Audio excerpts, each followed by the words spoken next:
for the trap, too sexy for that cap, too sexy for that jack. Yeah, yeah. Okay, alright, that's fine. Okay, okay, I feel. What's up, YouTube? Welcome to my channel. My name is Rebecca. This is Diva in Queen City. Some of you may know me from my main channel, Rebeccadadiva, where I do reactions and bring you all kind of other content. So I decided, you know, since this is a new year and a new me, and I moved to a new city, that I was gonna make this channel, Diva in Queen City, my vlog channel. Okay, so over here you'll get the real raw side of Rebecca. Things that I don't share over there on Rebeccadadiva's channel will, like personal things for me personally, will be over here on this channel. So you may see an outing with me and my 14-year-old daughter. You may see me at the grocery store. Today's video is going to be a touching, heartfelt one. For those of you who are following me over from Rebeccadadiva's channel, you guys already know that I lost my 17-year-old son in October. He was hit by a car. So this video is just me telling more so of what actually happened to my son. I gotta pause the video because here's one of the kids calling me. Okay, guys, I'm back with y'all, and excuse me with this lighting. I'm currently staying in an extended stay, and the lighting here kind of sucks. And I don't have my ring light with me or any of the above, and I refuse to spend money buying another ring light when I already have one. And you know, I really don't have nobody to ship my stuff to me. I'm gonna have to physically go get my stuff. Yeah, so I just wanted to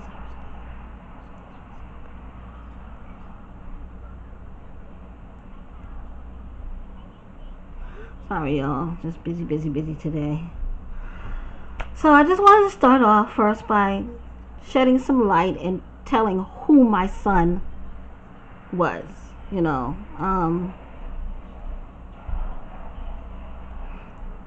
Who my son was, you know, just to give you guys a little insight on who Roderick Jr. was, you know. And here's a picture of him. Looks just like his mommy. This is his band picture. This is him as a kid. I think he was about 5. Yeah, he was about 5 in this picture because he had just started kindergarten in the school. We lived in Arizona in the school. Yeah, they had to wear uniforms. And he had hair. He had long hair. I kept his hair braided. And we had cut his hair off because he had started school, and we didn't want our child, because it was a Caucasian area, mostly Caucasian kids, and we didn't want our son to be singled out because he had braids because he was black. Yeah. So I gave birth to my son on November 29th. 2004, which is actually my birthday and my oldest child's birthday. So I have 2 kids born on my birthday. And he was born a month early. My due date was December 29th, but for some strange reason, my water broke on November 29th, 2004. He had to stay in the NICU for 8 days because he had a bowel movement in utero, and he had swallowed what's called the meconium. And brought him home, and like I said, we had a blended family. So I had 2 kids, my baby dad had 2 kids, and then we made 2 kids. At the time, we didn't have the youngest one, so we had a total of 5 kids at home. Roderick Jr. growing up was a very brilliant, smart kid, and anything that Roderick Sr. did, Roderick Jr. was doing it too. Okay, like he was his father's shadow. Which is a great thing, you know, because we need that black male in the home with the black children, you know. Growing up, pretty much normal kid, normal household, smart kid. Like all my kids are brilliantly smart. Roderick just a little bit smarter than others, you know, academically. Me and the dad separated in 2013, and I left Roderick with his dad. So his dad had him for about 1.5 years, And one day Roger Jr. called me up and was like, hey, mommy, I want to come live with you. He was upset. He was crying. So I went and got my son. So got him. We were doing what we do, living our life. We lived in Augusta, Georgia for a couple of years, and then I moved to Florida, Daytona Beach, Florida. And if anybody doesn't know where Daytona Beach is, it's about an hour from Orlando. So growing up in Florida, normal kids, you know, both my two younger kids, straight A students. The older girls graduated out of high school, doing their thing. Never had an issue or problem, never suspended from school, never got into a fight. I think the only issue I may have only had, I think he was like 7th grade and he had his cell phone out in class and one of the teachers took it from him, and he learned from then, because I was like, well, I'm not going up to the school, taking off from my job to go get your cell phone. And it just stayed up there until basically the teacher gave it back because they realized I wasn't coming. Well, other than that, my son never got in trouble in school. Like I said, totally straight A student. He was 12th grade. He was all set to graduate this year in May. He went to Atlantic High School in Port Orange, Florida, which is the neighboring city to Daytona Beach.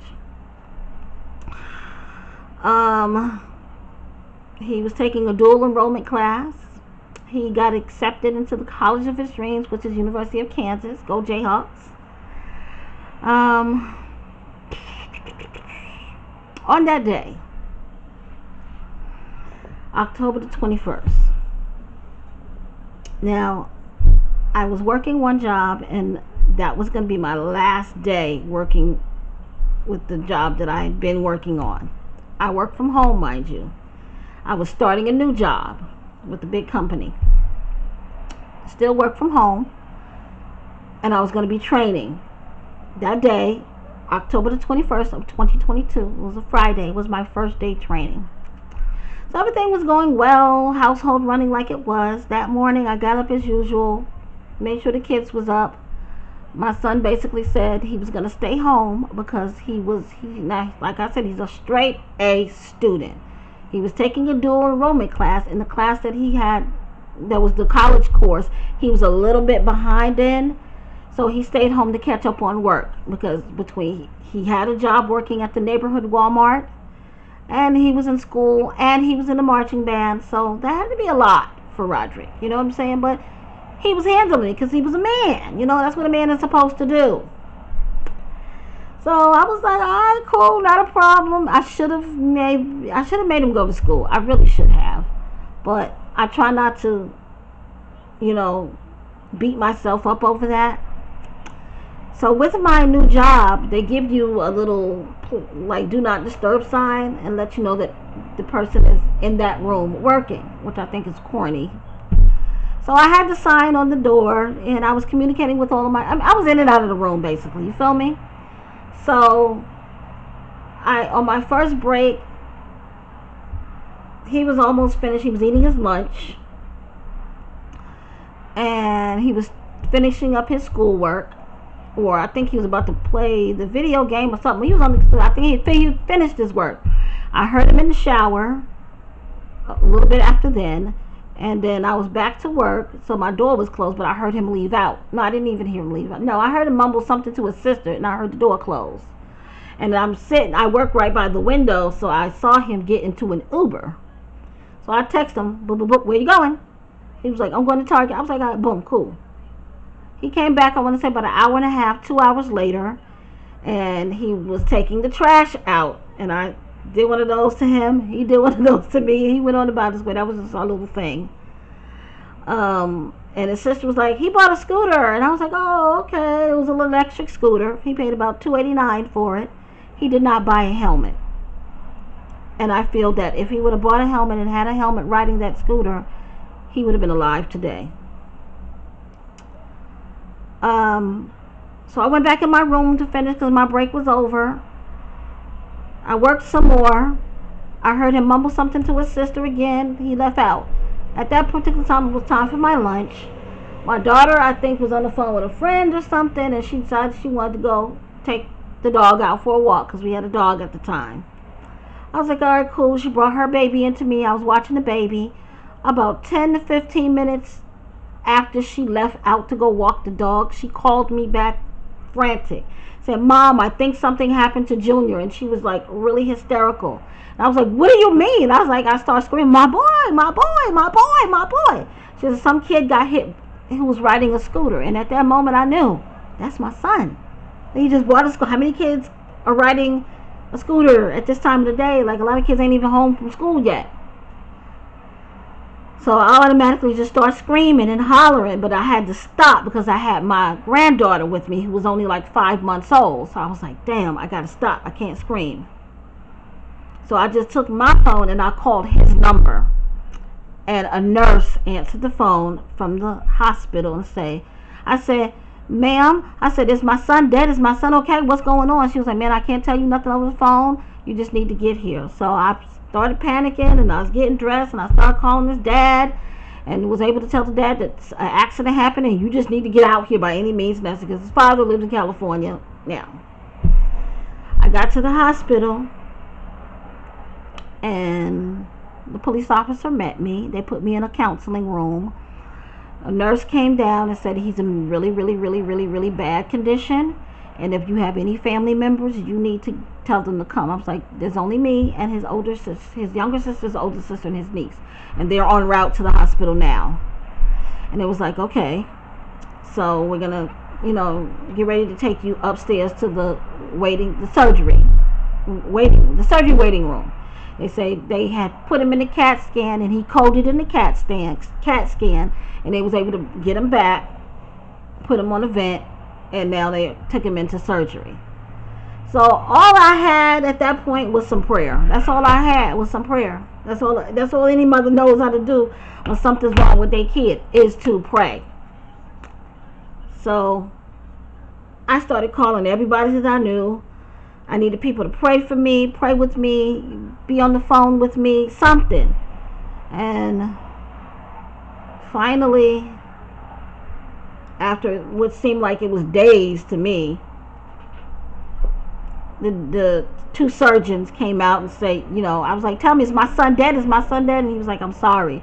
We tried to do everything. And basically, the surgeon said when he opened up his skull, like the brain just bled out. So his carotid artery, I think, got severed. With that being said, the street that he was trying to cross, like, let me stand up and try to demonstrate the best as I can. Okay, so here's my apartment building, like right here. The street was no bigger than about yay big. It's a very small street. He was trying to get to the other side.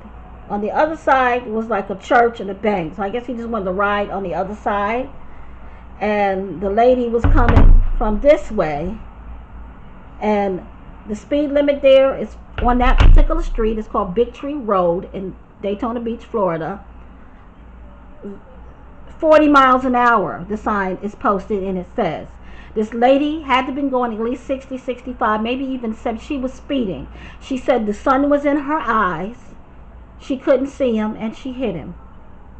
On the street, you saw the swerve, skid marks in the street.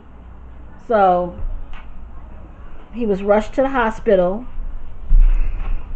Witnesses stated that she hit him, he hit the windshield, and then on the ground. And like I said, my son did not have a helmet on. If he would have had a helmet on, he would be alive today. He probably would have been really messed up, but he would have been alive. You know what I'm saying? Now, the part that I'm angry about is because had it been, and I hate to turn this into a race thing, but Daytona Beach, Port Orange, Florida is a racist fucking town, period. Had it been Raekwon driving the way and hit little Sarah, or Emily, or Keegan, Raekwon would have got arrested right there on the spot. Probably even beat up. But because this was a Caucasian woman, she was allowed to leave the scene. No breathalyzer was taken, no toxicology was taken, just nothing. And my son passed away October 21st, 2022, Friday at 11:11 p.m. And we saw him, they was able to fix him up for me. and we was able to see him and everything, and they were working on him still. I think the doctor, the surgeon, and then the aftercare doctor had their signals mixed up, because the aftercare doctor was saving him, trying to, pumping all kind of medicines in him, but he was brain dead, you feel me? So the heart was barely beating. He had like a heart rate of like 23, I think, or 32, something like that. So they were pumping so much medicines and stuff into him that after about an hour of me being there, me and my daughters kept going in and out of the room. We were talking to him, letting him know Daddy's on his way. We love you. If you need to go, go. We did all of that, to let him know that we're here. Okay? And it's okay if you need to go. And I told him that I was proud of him. I'm sorry, y'all. This is hard. I told him that I was proud of him. He was a wonderful young man. And that my dad will watch over him, because I lost my dad in 2007. My dad had cancer. And I just told him to look for Dad, look for his grandpa. I didn't want to be there when he crossed over. So we all left, went back home, and like I think 30 minutes after we got home, they called, and was like, hey, he's almost gone. And I said, okay, call me back when he's gone. And about 5-10 minutes later, they called me back and they said he was gone. And that was just a nightmare. Because how do you give birth to 4 children and watch them all grow up into 2 adults and 2 teenagers, and then one of your teenagers is taken from you? To this day, I don't understand it. I hurt from it. I want justice. Because my son wasn't some thug, and I'm not saying that anybody's child who is a street child, because I have a child that's in the streets too. I'm not saying that, anybody's child doesn't deserve this, but my son had his head on right. He was working, going to school, in the band, ready to go to college. Like the next weekend was homecoming weekend. And instead of me getting him dressed and ready for homecoming, we were doing a homegoing service for him. I'm angry at any and everybody at this point. I'm angry at my son's father for basically abandoning his kids, because that's how I look at it. You used to live in upstate New York, and you bypassed Florida and moved back to California and never really communicated with his kids. And now it's too late, because one of them is gone and the other one, she loves her dad, and they've both been reaching out to each other since this has happened, but one of our kids is gone. I'm mad at the city for not having a stop sign there so people will know not to speed. There's a school bus that lets the kids off right there, right across. Every day at 2:30, I think about 2:30, 2:45, the elementary kids' school is getting out, and then right behind them is the middle school kids. Kids are walking, coming home from the high schoolers walk. Nobody should be speeding down that little teeny tiny small ass street. And just to say, the sun was in our eyes. So I want everybody to know that Kaylee Ray Stewart murdered my son with her vehicle because the sun was in her eyes. I'm just distraught because, like I said, my son was a good kid on the road to success, on his way to college, working hard. He didn't deserve to have his life cut short the way that it was. I told myself that I'm not going to cry so much because my son was that type of person. He did not like to see his mama upset at all. No, not going to happen. He didn't want nobody arguing with me, none of that. So, and I also, like my 14-year-old daughter, she's heartbroken, like literally heartbroken. Junior was her best friend. They were like this. You know, she was in the band because of him. She did not want to be in the band. I remember when school first started in August of last year. Oh, she would come home tired as hell, and she did not want to be in that band. But she stuck with it because it meant a lot to her brother. You know, he started off playing the trombone in freshman year, and then he just got on the drum line the ending of last semester of his junior year. And she went in playing the flute.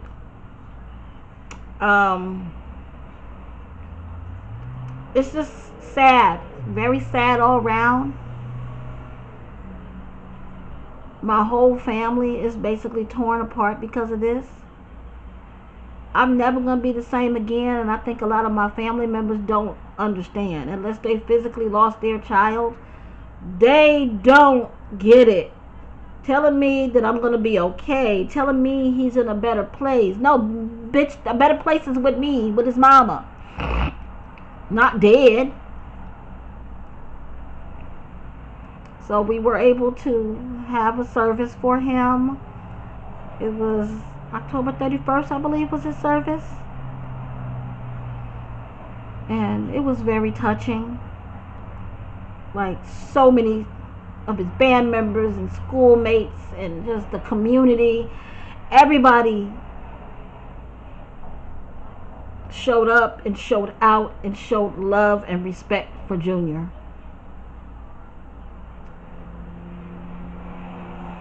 It was so hard seeing him laying in that casket in his little homecoming suit, his little red suit. He bought himself, you know, because he was looking forward to homecoming with him and his little girlfriend. Then I go home, and the funeral's over, and we had him cremated. And I did receive his ashes, like about a week or so before I came here to Charlotte. So I left from Florida prematurely because there was just a lot of toxic bullshit going on in the house, and I had to get out of there. But I did, bring his picture with me. So there's his picture, and there's a little teeny tiny baby urn that I have some of his ashes, and I also have a necklace with some of his ashes, and each one of the kids got some ashes instead of a little necklace and stuff. So I just wanted to tell that story, and also just to bring awareness. If you have kids, teenagers, young adults even, who want to buy a bike, a scooter, electric scooter like he bought, a motorcycle, moped, ATV, please make sure they do not ride it on busy streets and highways. And make sure, most importantly, that they use a helmet. Because like I said, if my son would have had a helmet on, he would have been alive today. I strongly believe in that. Only thing I can say is that I'm upset, I'm mad, I'm angry at God, I'm angry at family, I'm angry at any and everybody. But my main person that I'm mad at is Kaylee Ray Stewart of Port Orange, Florida, who murdered my son. And like I said, I'm going to keep saying that until somebody recognizes what she did and at least put her ass in jail, because that's where she needs to be. Like, how do you live with yourself knowing that you mowed down a child? You took somebody's child from them prematurely. My son wasn't sick, didn't have a disease, a cold, a cancer, nothing. And it's not fair that I have to be stuck now without this great person. Because he was going to be somebody. He just wasn't going to make some babies and leave them. He just wasn't going to lay up after high school or drop out of high school and be nobody. He wants to be an epidemiologist. Somebody who studies diseases, because the pandemic changed his life just that much. He wanted to help people. Never had an enemy in his life. So I want my son's story to continue. I do have a memorial GoFundMe. I'm trying to get lawyers so I can sue the city of Daytona Beach and sue Daytona Beach Police Department for slow handling of his case, because I feel that lady needs to be locked up. I'm sorry. Because if it had been one of us, we would have been in jail. Period. I'm also needing help. If anybody knows anybody in Black Lives Matter, if you can share this video with any and everybody, me and my family will be grateful. I will leave his GoFundMe link in the description box, as well as the link to my main channel. Please go subscribe to this channel, share, like the video, and stay tuned for more content. Thank you, everybody, and thank you for listening.